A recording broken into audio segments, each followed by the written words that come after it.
But in addressing the point you said about the Christians, I believe the Christians are on the morally high standard. In fact, it represents the gold standard in morality terms, as was the teachings of Jesus.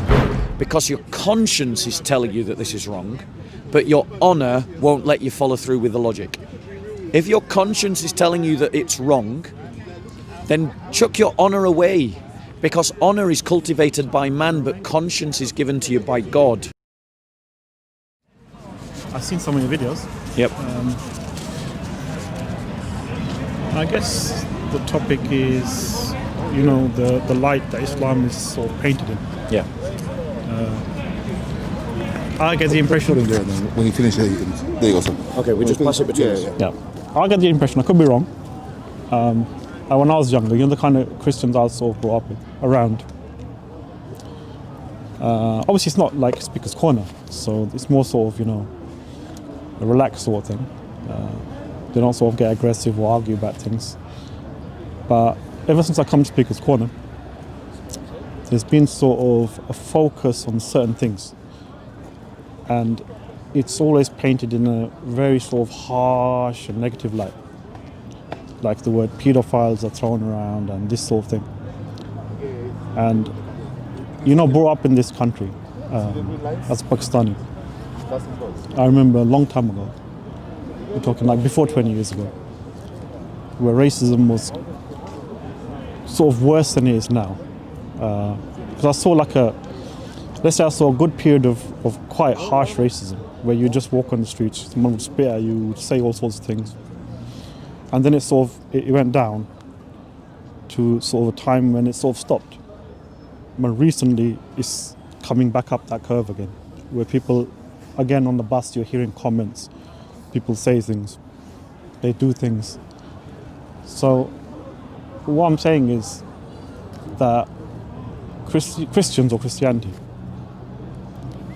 is it sort of moving towards a union with the far right? Because I know it's not attacking a race. Islam is a religion. I understand that.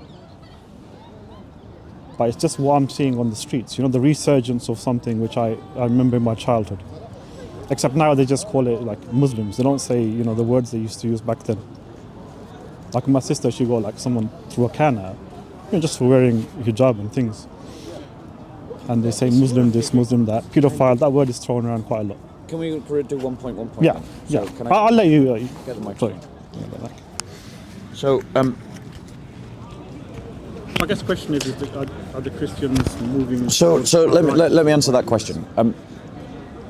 Firstly, let's not pretend that huge numbers of Muslims are that aren't persecuting Christians. There are Christians in Pakistan. You said you were Pakistani ethnically? Is that what you said, or did I miss you? Okay, so Christians in Pakistan today, right now, have it far, far worse than Muslims in the United Kingdom.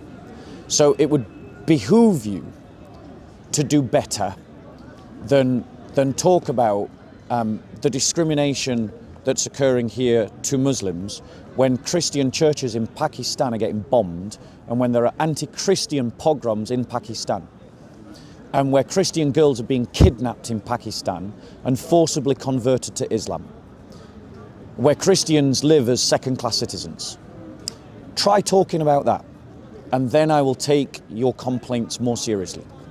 Because Islam teaches the kinds of injustice that we see right across the Muslim world. Because the kinds of behaviours that we've seen in Pakistan are not unique to Pakistan.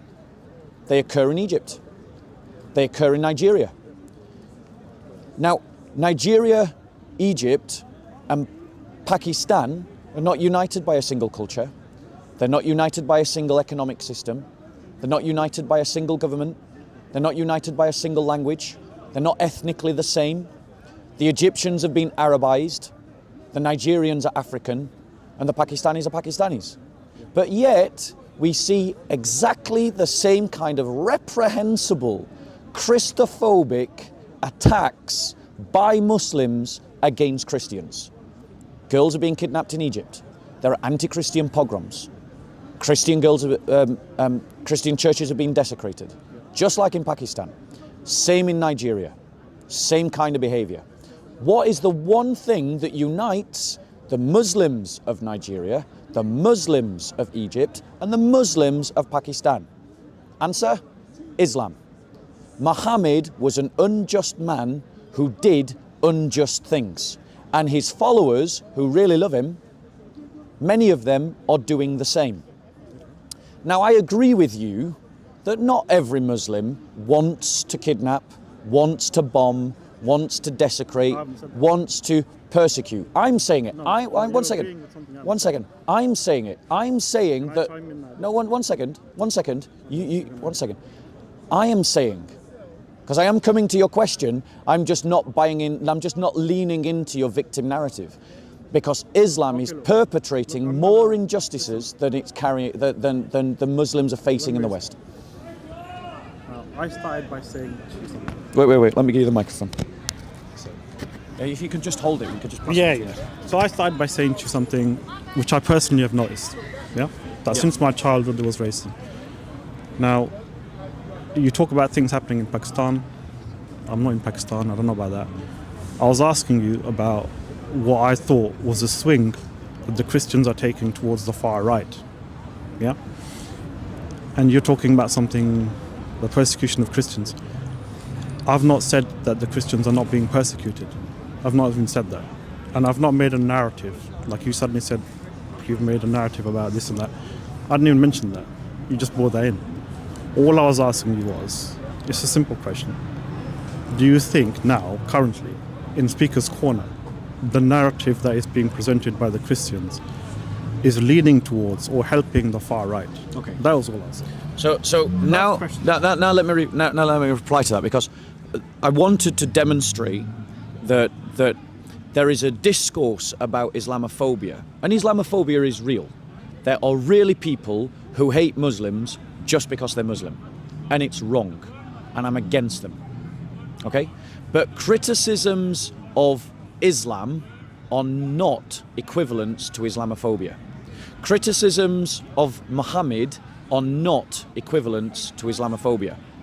And calling out Muslims for their inconsistency in talking about Islamophobia is not Islamophobic. Christians sit across the entire political spectrum, left and right. And I think it would be too much to say, actually, that Christians are swinging to the right. Actually, the evidence would indicate otherwise.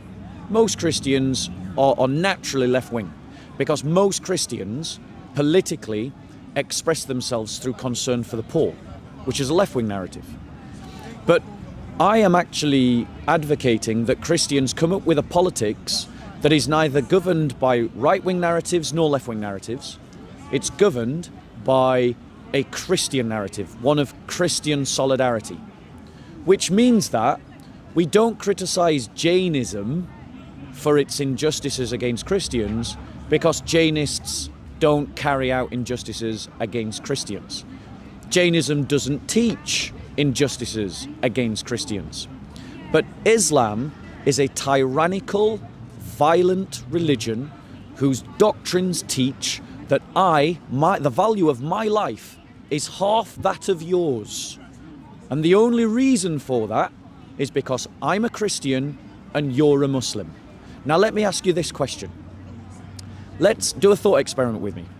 Let's pretend that a right-wing government came to power across the entire Western Hemisphere and started to impose laws on Muslims that said things like this: that if you convert to Islam, you'll be executed. That Muslim men couldn't marry Christian women, but Christian men could marry Muslim women. That Muslims had to pay a special tax, and if they didn't pay this special tax, that their property, their life and their families would all become forfeit and could either be killed or enslaved. If someone tried to impose those laws on Muslims, would you stand against them? Okay, look, I'm not like a religious expert. I can't give a fatwa on things. But what I would suggest was that if a tyrannical ruler came into power and was applying tyrannical policies, Muslims, you know when you say Muslims as a singular, like for example, what am I allowed to do? And Muslims as a nation, what are they allowed to do? It's two separate things. For example, I could not resort to violent acts against that tyrannical ruler just because I didn't agree with what he was doing. A treaty would have been made, I guess, technically, between the Muslim nation and that ruler regarding these things. So if he said to them, for example, like I guess the way when the Israelites were under control by the different people that didn't believe in God, they would give them rules to follow. They were harsh rules sometimes. They would kill their males and let the females live and things like this, or they would take them into slavery. Just like the rabbis have their rules about how you would deal with such things. Under those conditions, you would suspend certain religious rulings, like if, like you're saying, they're saying we're going to take your females and we're not going to let you have them.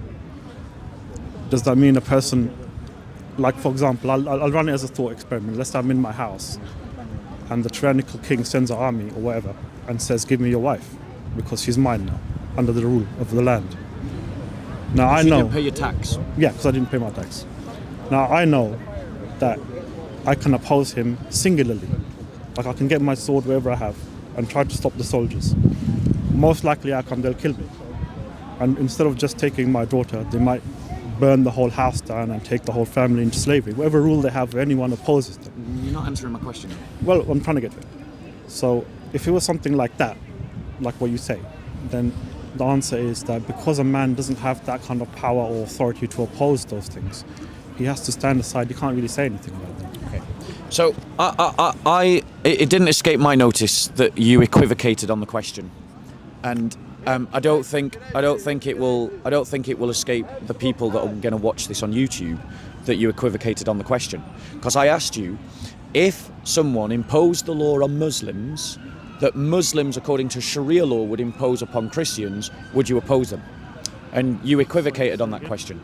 Well, you'll just have to wait. So the fact of the matter is, I think, so I'm going to ask you again, do you think that Muslims, including yourself, would call Islamophobic laws that said, if you convert to Islam, we will kill you.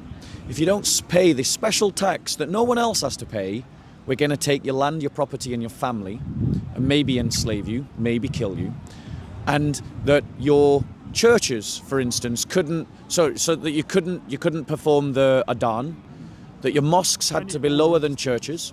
These are the kinds of laws that Christians have suffered under Islam for 1400 years. These is the kind of persecution that Christians still suffer under Islamic rules. In Egypt, the Christians must apply directly to the president to repair their church roofs, which means that many churches don't get the repairs. It's a legal ruling. It's a legal ruling. It's a legal ruling imposed on Christians because they're Christian, not Muslim.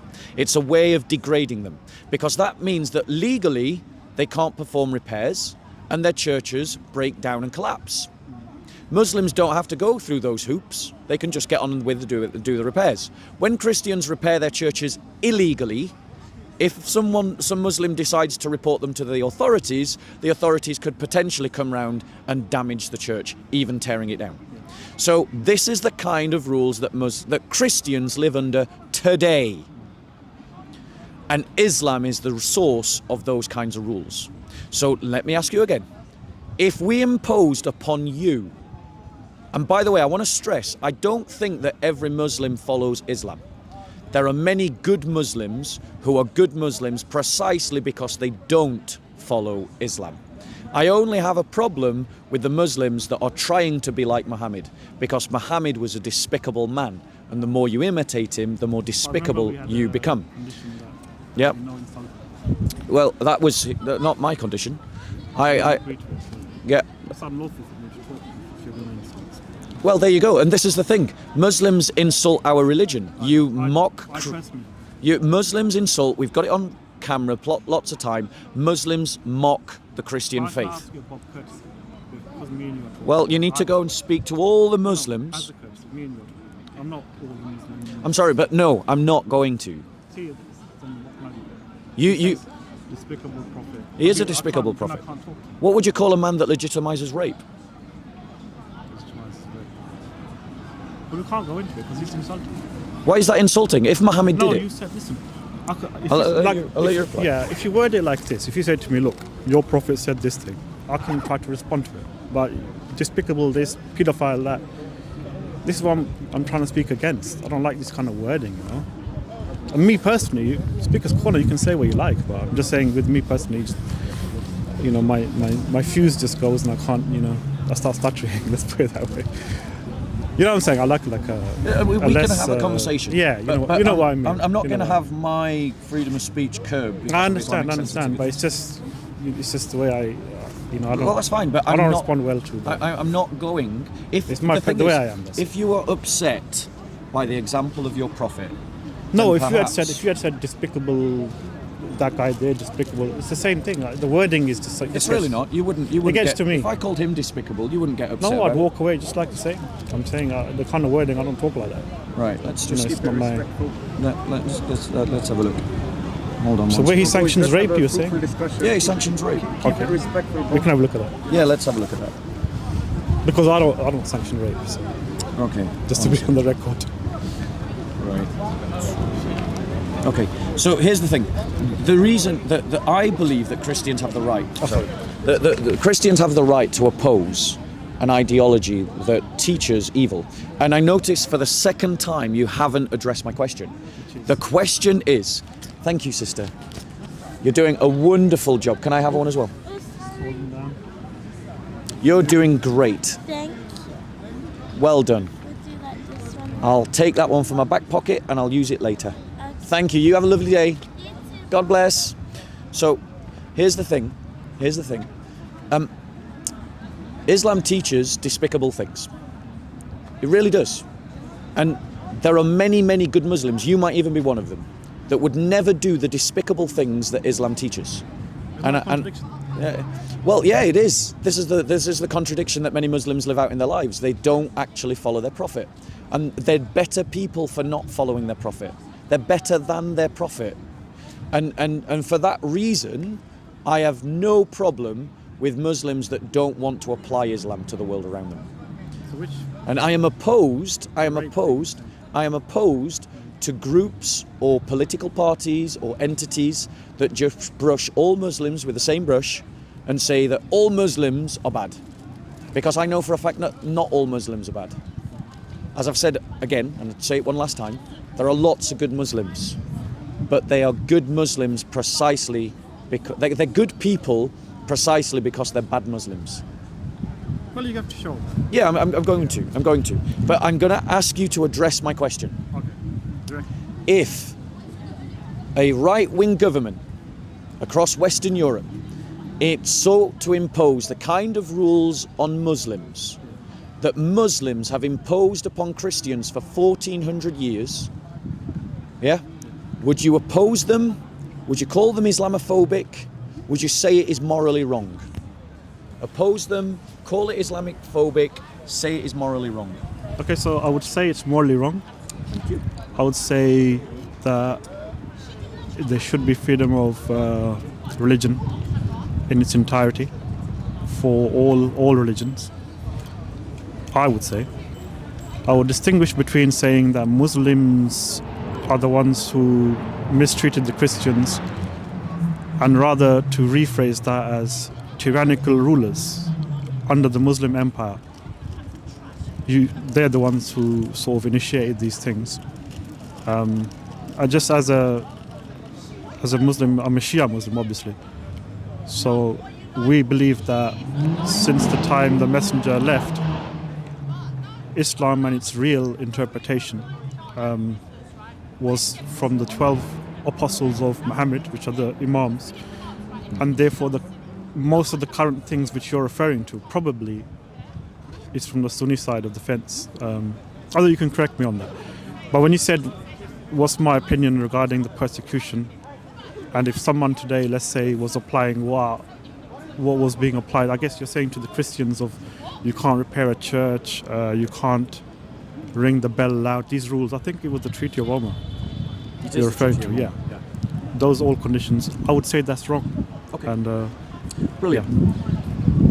So what you've done there is you've condemned your own book.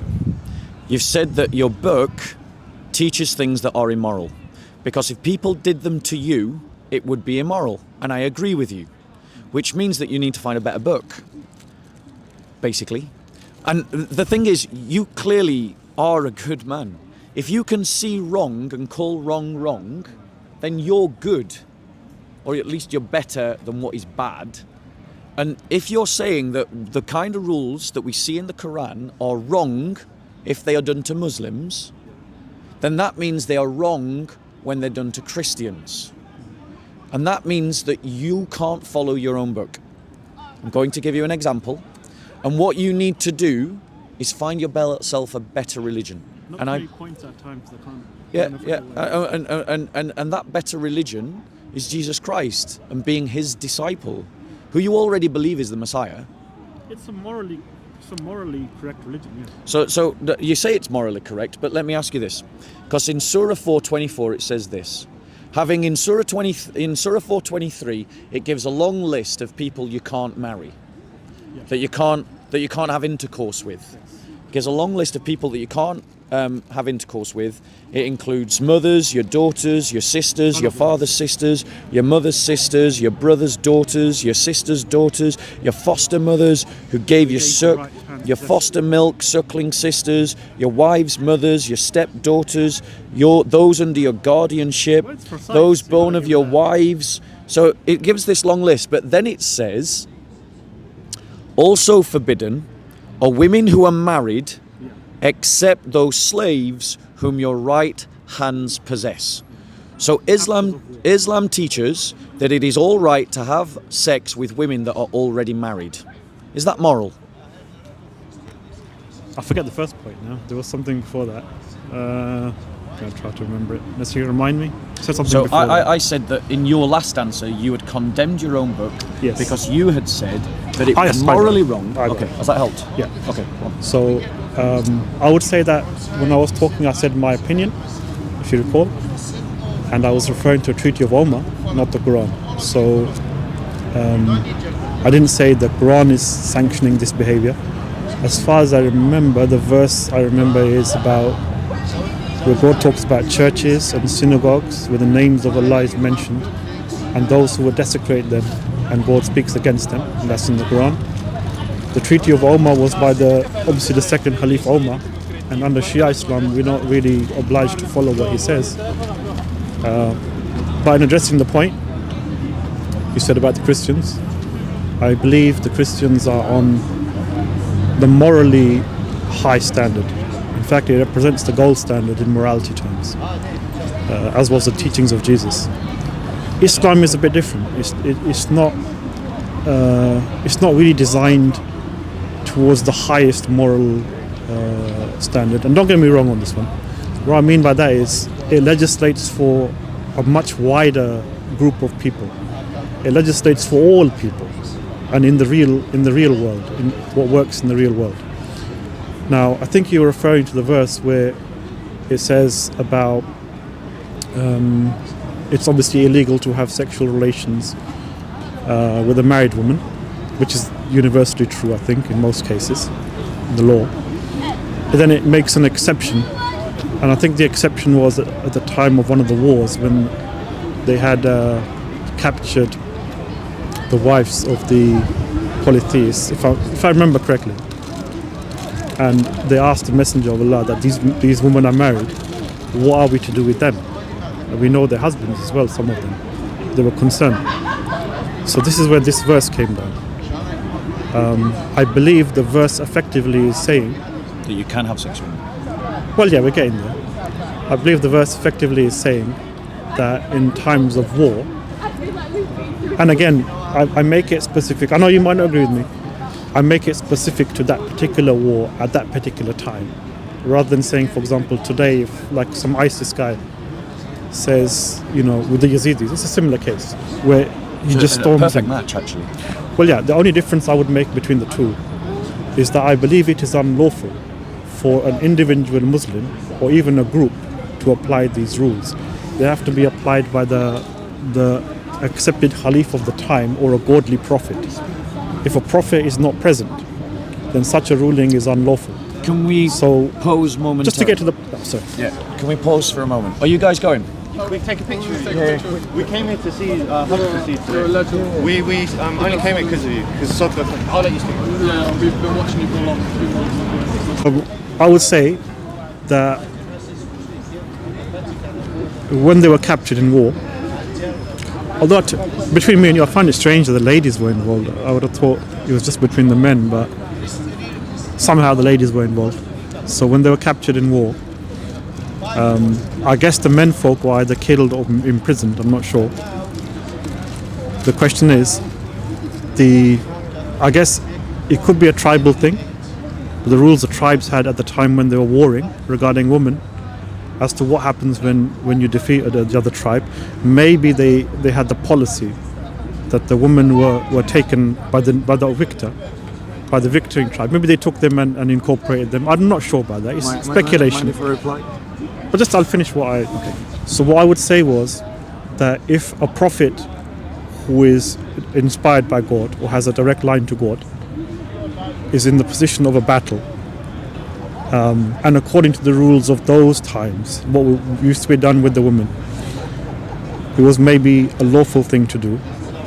And if you ask me today, if some gang says we're following the religion of Muhammad, let's say, like example ISIS, and I raid a town, and I say, look, these are prisoners of war, therefore the Quran says I can do this and this and this. What I would say was, as a Shia, we Shia don't really follow it like that. We believe in sort of the divine intervention of imams. They would guide us to the right path. So such a thing would have to be sanctioned by an imam.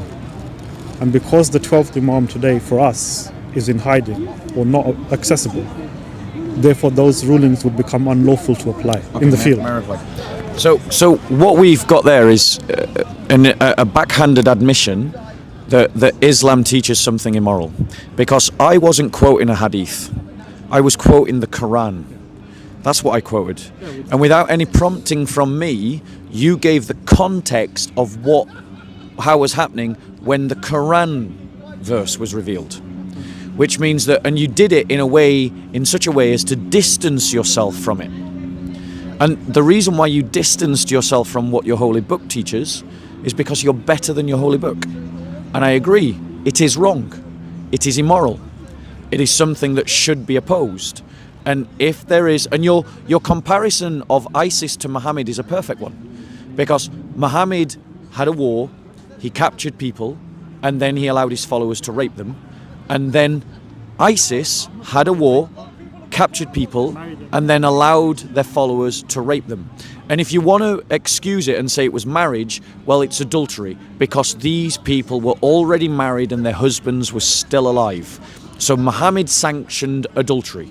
So whether we're sanctioning adultery or sanctioning rape, Muhammad is wrong. Now, one second. And it's not just here, because in Surah 33, Ayah 50, just in case Muslims didn't get it the first time, Muhammad says it again, or rather Allah says it again. O Prophet, verily we have made lawful to you your wives, to whom you have paid their bridal money, and those slaves whom your right hands possess. Now, right hands possess is a discourse about those women that are captured in war. So Muhammad practiced capturing people in war and then having sex with them. So let me ask you to do a thought experiment. Let us imagine that a right-wing government establishes itself and then a civil war breaks out in France. And the right-wing nationalists are winning the war and they storm a Muslim stronghold. They kill the men and they capture the women. Do you think that those women would want to have sex and marry their captors? Should we start with that or the beginning part? Start with the question. Okay.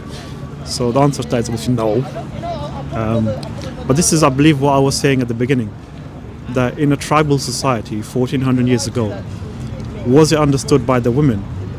Because today, for example, marriage is by love and by choice, and it's changed quite a lot. Marriage has evolved for the better into a more sort of better sort of institution where people choose who they marry. They marry for reasons of love, maybe.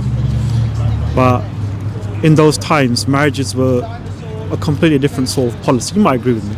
But it was more about financial security, it was about tribal relations, all sorts of different things which today don't really apply. They apply perhaps to tribal societies, primitive societies even now. But in modern Western societies, such things are no longer in use, or they're no longer apparent. So these things might seem strange. For example, to say what happens to a woman who is captured in war. Like I said, even for non-Islamic purposes, when the tribes defeated another tribe, it may have been policy for them to incorporate the women into wives for themselves. Alternatively, what would they do with them? Based on the kind of tribal society it was, I couldn't say what they would do with them.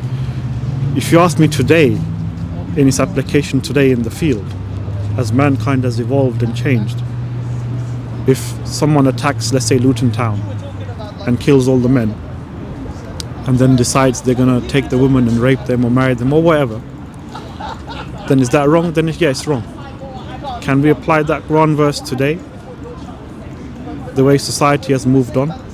In the Shia religion, the Imam is the link between God, between the divine and between man. And over time, rulings are abrogated, they're changed. We believe in abrogation in Islam. So the Imam would have changed things or adapted them accordingly to our society.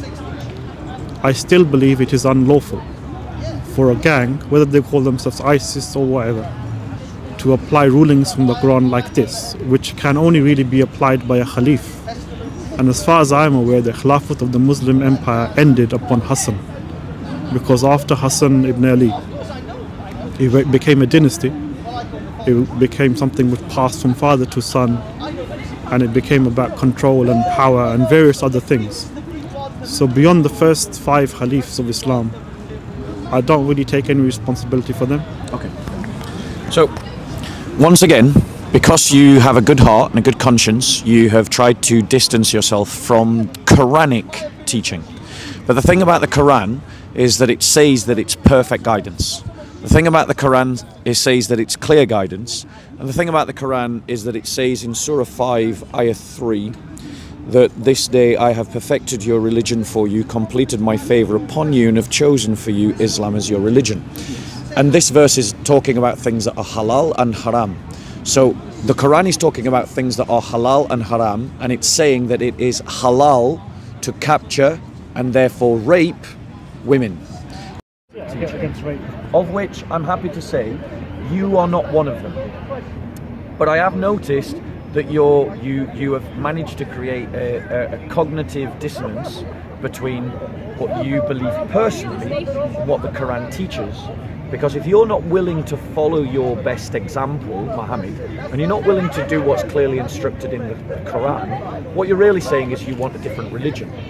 And I agree, you should have a different religion. That religion is Christianity, because Christianity doesn't teach that you can capture and rape women, but Islam, the Quran, does. Now, you said that it was something that happened 1400 years ago in a different time, a different system, tribal sense. And the thing is, if it was the case that Muslims believed, as we Christians believe, that there is someone who is going to guide us into all truth, the Holy Spirit, and that if you believed, as we Christians believe, that the Bible is an expression of our faith, a distillery of Christian truths, but is not itself the source of the Christian truths, then you would be able to marshal that kind of argument. But you believe that the book that I'm holding in my hand is perfect, is clear in Arabic, and is guidance to mankind. And it teaches something that you recognize as being unjust. And simply using the kind of arguments that we use about the Old Testament to justify the Quran, if you're going to use that kind of argument, you've got to complete the logic. We Christians don't copy the descriptions that we see in the Old Testament, where God commands them to wipe out an entire nation. We don't do that because we see it as history, we see it as an instruction given to that particular time, and we see it as part of an old covenant set of literature that is interpreted via a new covenant. But you're saying that this is the last covenant, this is your New Testament, this is your new covenant document. So your logic doesn't, your defense works if you have a concept that this is an old covenant document, but it isn't. You believe it's a new covenant document. And you don't even believe in the covenants. You don't have the covenant system that we do. So you can't marshal our defences to defend your book. Now, and that's why I reject your sort of tribal defence, because the Quran is giving instructions today. It's not giving instructions just for 1400 years ago. In the Old Testament, we have instructions that were given just for the time of Moses or just for the time of David, but because of the new covenant and the coming of the Messiah, they are reinterpreted, and they are not, the new covenant documents are the prism through which we interpret the old covenant documents. Yeah, but you don't have that. Now, you talked about the Imams, that the Imams are the guidance to the Quran, but Shia don't have a living Imam. There hasn't. But they do by night. The living Imam is not speaking to Shia today.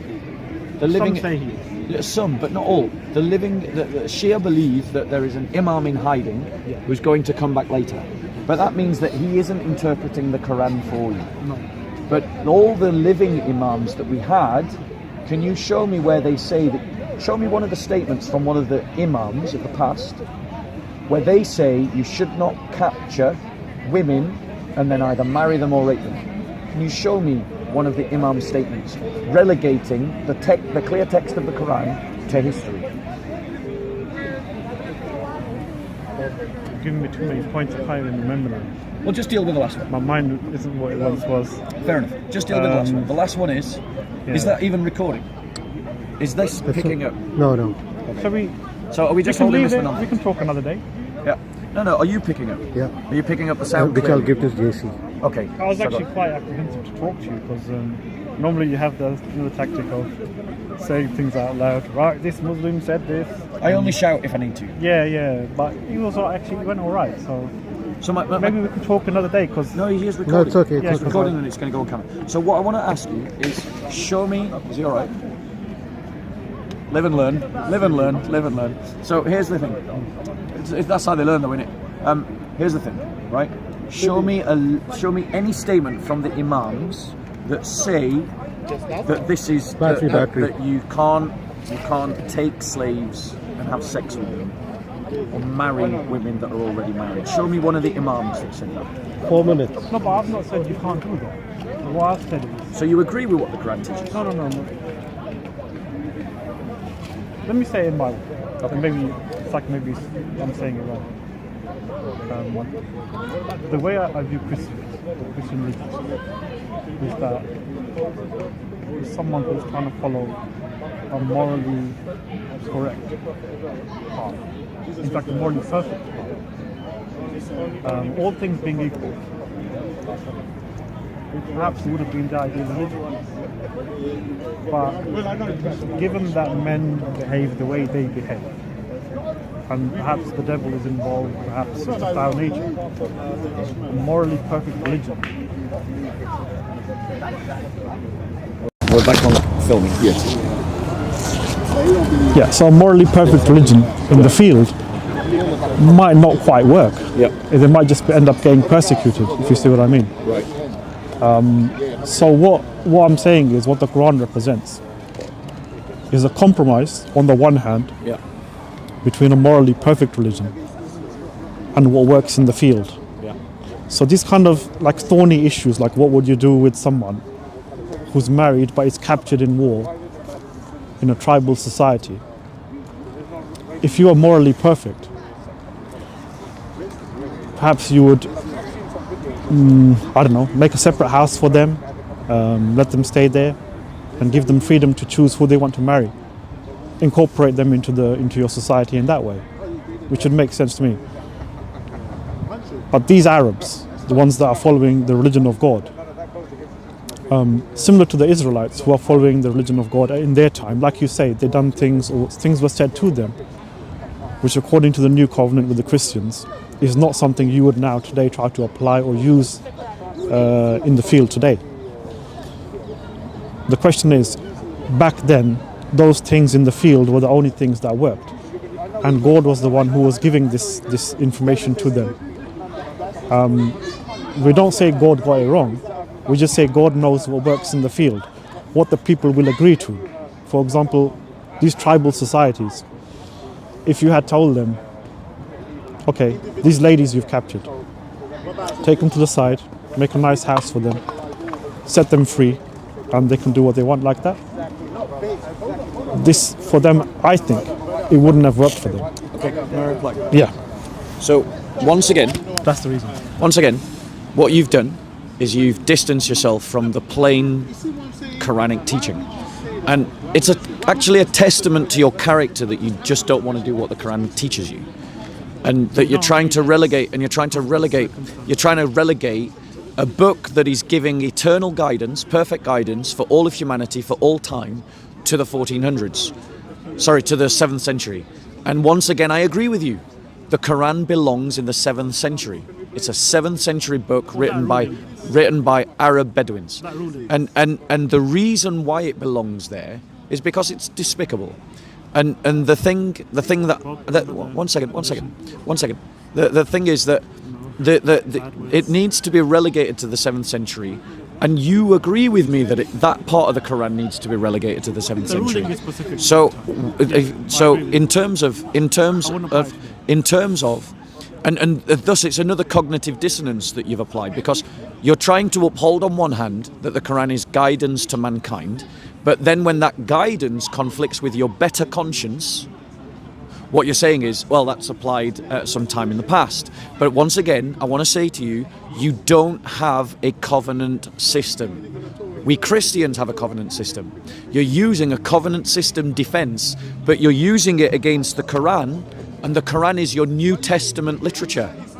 The Quran is the equivalent of New Testament literature. And so you can't use an Old Testament defense that we Christians use, because you don't have the covenant paradigm that underpins that. And in any case, even if you did, the Quran is the New Testament literature, not the Old Testament literature. And you haven't also shown me an imam, any of the ones that you accept, that relegate, as you want them to, this passage to the 14th century and say it's not applicable today. Because every imam, I would wager money, every imam of the 11 or 12 or whichever version of Shia Islam, the 12, all the 12 imams and their recorded statements, not one of them relegate that to the past. They all apply it, they all believe that it should be applied. And so from your own Shia point of view, you don't even have an imam to relegate this to the past. Now, it's been a real pleasure to talk to you. Do you want to come back on that before we stop? Or do you want to keep going? It was good to talk. I mean, Do you want to keep going? Or do you... well, I'll make a little statement. So, again, what I'm trying to say is, consider a scenario where the tribal system that was in place at that time occurs again now in the future. The way I think of the Quran, that's again, I'm giving my personal opinion, is that it tries to apply the kind of ruling that works in the field rather than the morally perfect one. The morally perfect one is the one that we should apply ideally. I agree with you there. Most of my agreements have been along those lines. But what men do and what men allow to be done and what God wants done are two separate things. And this is the main problem. So what I would say was, if that tribal system came into existence again today, then what you're saying regarding the ruling in that verse would apply. Yes. But as mankind has evolved since that time, you see what I'm trying to say? Because like I said to you, marriage, women, property, these ideas have changed over time. That Quranic verse, which you're saying, because the Quran, I understand it, the Quran's a final testament, so we can't change the things that are there. But that one is a temporal one. It's talking specifically about, because I'm not a Quran only, I read the Hadith literature as well. It was talking about an event which took place where the Prophet was asked, what do we do with these ladies? And he said, we do this. Yes, the Muslims extrapolate from that such an act is lawful even today. Some Muslims will extrapolate it that way. Like ISIS. And the Ottoman Empire. But what I have said, my position is that upon the abdication of Hassan ibn Ali, the Khilafat of the Muslims as we know it, the ones that had the right to apply these rulings, has come to an end. So those particular Quranic verses which refer to such things, in the absence of a Khalif, can no longer be applied. That's my argument. So you can't apply them. So it has genuinely been a pleasure speaking to you. I know that you have an issue with some of the ways that I describe Muhammad, some of the ways that I describe the Quran, but as you can see, it's completely possible for people to have a sensible, intelligent conversation here at the park without sadly the Muslim hecklers that always come in and interrupt.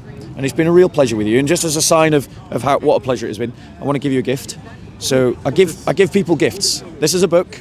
It's a series of reflections and meditations upon biblical literature. This is by a guy called C.H. Spurgeon. He's a very famous Christian teacher. And it's just reflections on different scriptures from the New and Old Testament. Actually, there's something I wanted to ask you as well. Well, we'll come to that, but let me just finish. Because Islam, and I think for me, you've convinced me of a few things. You've convinced me that on this question, Shia Islam is no better than Sunni Islam. Because I've asked you to give me an imam, one of your imams, one of the ones you recognize, who says that these verses about raping and raping slaves or marrying women who are already married because they are your slaves, that's permissible. I wanted you to give me an imam that said that is a ruling that belonged in the time of Muhammad, not today. You use that defense that it's the time of Muhammad, not today. But everything that appears in the Quran happened because something happened at the time of Muhammad's life. Every bit of it. So if you're going to relegate that bit to the past, why don't you relegate the rest of it to the past for the same reason? Now, the thing is, bro, there's inconsistencies in your logic. And there's inconsistencies in your logic because your conscience is telling you that this is wrong, but your honor won't let you follow through with the logic. If your conscience is telling you that it's wrong, then chuck your honor away, because honor is cultivated by man, but conscience is given to you by God. Perfect. And what you need to do is you need to look to a better example, and I would say that is Jesus Christ. Because Jesus Christ is a man who never had any training in medicine, but they called him a healer. He never had any qualifications in learning, but they called him a teacher. He never marshaled an army, but they called him a king. Because of his teaching and his example, kingdoms and civilizations have been established in his name. And those kingdoms and civilizations are more widespread than those created by any army. He's influenced more people than any army that's ever marched, any navy that's ever sailed. The argument that you're using depends upon a Christian paradigm, the covenant system, and the idea of Old Testament literature and New Testament literature. But we're talking about the Quran. The Quran is the equivalent of New Testament literature. But you don't have a covenant system, so you don't have the paradigm that you need to marshal the argument you want to marshal. And even if you did, you're talking about your New Testament. And that is a problem that we Christians face. We want to do what our Lord commands us to do, but you don't want to do what Muhammad told you to do. So I wish you a good day. Thank you for coming and talking to us. If you want to come and talk again, it'd be great to talk to you again. And we'll do it just as we have today. And tell me what you think of the book. What was the question that you wanted to ask? There was one other question you said. Oh no, it was I'll just sort of chime in with a bit of a reply though as well. I believe in the verse where the God says in the Quran that the Christians, you will find them as your dearest friends. This was before the wars, obviously, before Islam turned to a different sort of side in the beginning. The advice God gives us in the Quran is that the Christians, you will find them the closest to you and men of faith. And like I've said it before, I'll say it again. The Christians to me represent the highest moral standard. Perhaps were it not for it, the highest moral standard not working in the field, as you know, people have a mostly inclined towards evil heart. Perhaps it would be the religion of choice. But I believe that God advises me in the Quran, in the friendship verse, to take the Christians as our conscience when it comes to good and evil, because they have a very, very sort of good standard. and the Muslims will sort of, I think, appreciate. I don't know if you. I'm using the stick. Actually, I'll get back to my question if I veer off on a tangent. The question was, is there a good Bible you recommend? Because the only one I had was like a very old one some lady gave me. It's an ancient one from 100 years ago. So But if today someone wanted a good sort of copy of the Bible, the New Testament, what would you recommend? So personally, I use the NASB, which is the New American Standard Bible, and what we mean by this is that there are different translations of the Scripture, and there are discussions amongst Christians about what passages are canonical, what books are canonical, but the NASB is a very well done scholarly translation. It's aimed at a higher level of reader, so it's aimed at a high-level reader rather than a young, low-level reader. It's aimed at someone whose native language is English. They used multiple texts, Latin, Slavonic, ancient Greek, Hebrew, Aramaic, Coptic, to do the translation, comparing the different translations to get the most accurate transmission. And so I would encourage you to read that one. Yeah.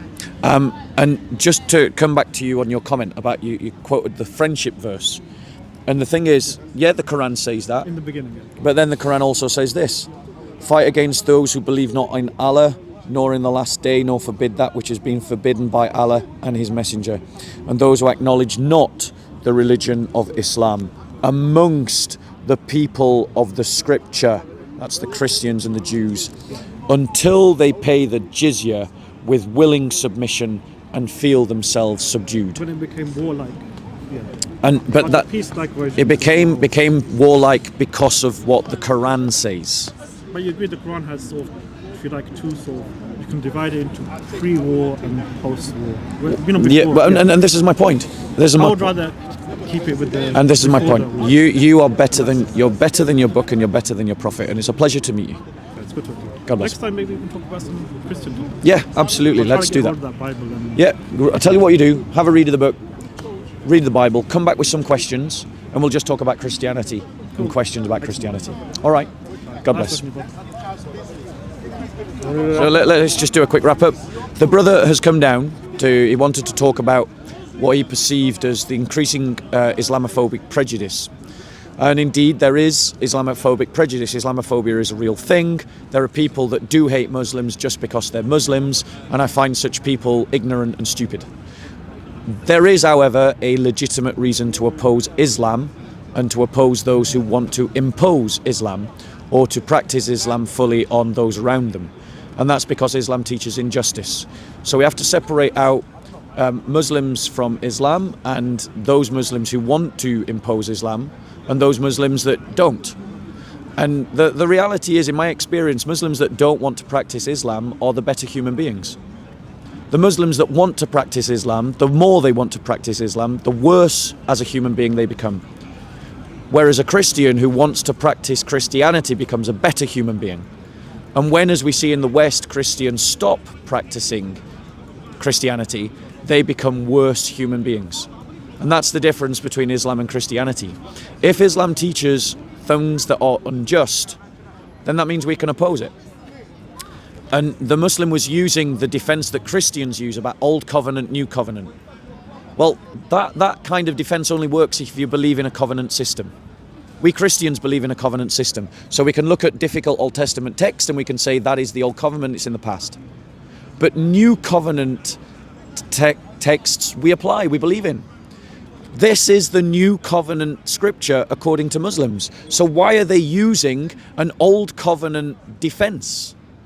They neither have a covenant belief system, nor even if they did have a covenant belief system, is this Old Covenant literature. It's New Covenant literature, which means they can't use an Old Covenant defense. So their arguments make no sense. And the reason why they argue like that is because there are Muslims who are better than their religion. But my point to you is, if you are better than your prophet, if you're better than your religion, maybe you need to find a better one. Whereas we Christians would say to a man that we're not as good as Jesus. We Christians would say to a man that we want to imitate Jesus in all things. We Christians would say that we want to live by Jesus' teachings without exception. And as we've seen, Muslims can't say that. And they can't say that because Christ is better than Muhammad. Christianity is better than Islam. And if you are one of those Muslims, like this brother, who doesn't want to do what the Quran tells you to do because you're a good human being, then that is telling you you need to find a better religion. And I offer to you our Lord Jesus Christ. Become one of his disciples, pick up the New Testament, read about Jesus, and ask yourself this question. Why does the Quran call Jesus the Messiah?